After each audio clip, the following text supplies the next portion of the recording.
is an example of a cross-sectional view of a normal fault dip slip.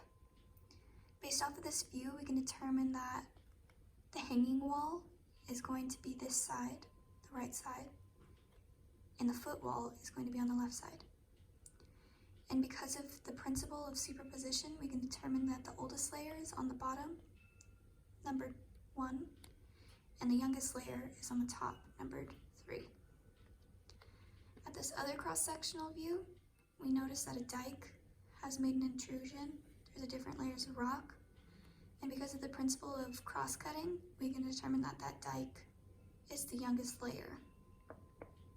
It wouldn't have been able to cut through these other layers of rock without them being present first.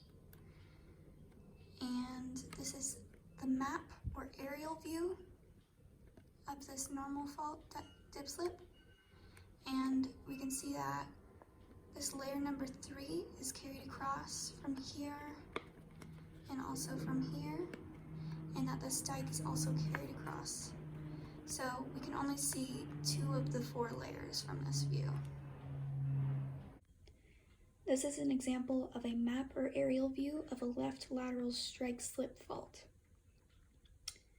And when we turn it to one of the cross-sectional views, we can use the principle of superposition to determine that the oldest layer is on the bottom, labeled number 1, and the youngest is at the top, labeled number 3.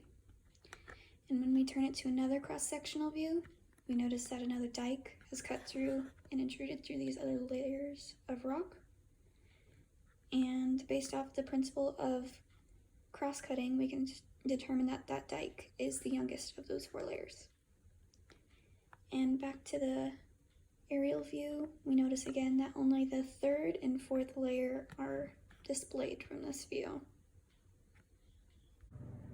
In this cross-sectional view of our fold model, we can observe an anticline on the left, where the folds appear to be folding in an upward motion, and a syncline fold to the right, where they appear to be folding in a downward motion.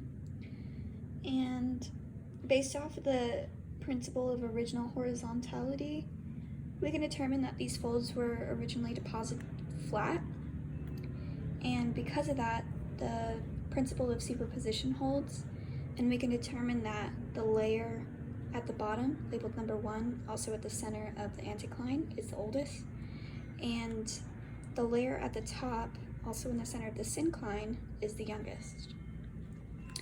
This is another cross-sectional view, and this is the map view. And from this we can notice that only the youngest layer from the center of the syncline is only present. And then from the anticline, we can see that a couple more layers are visible. That being the 6th layer carried across, the 5th layer, and finally the 4th layer.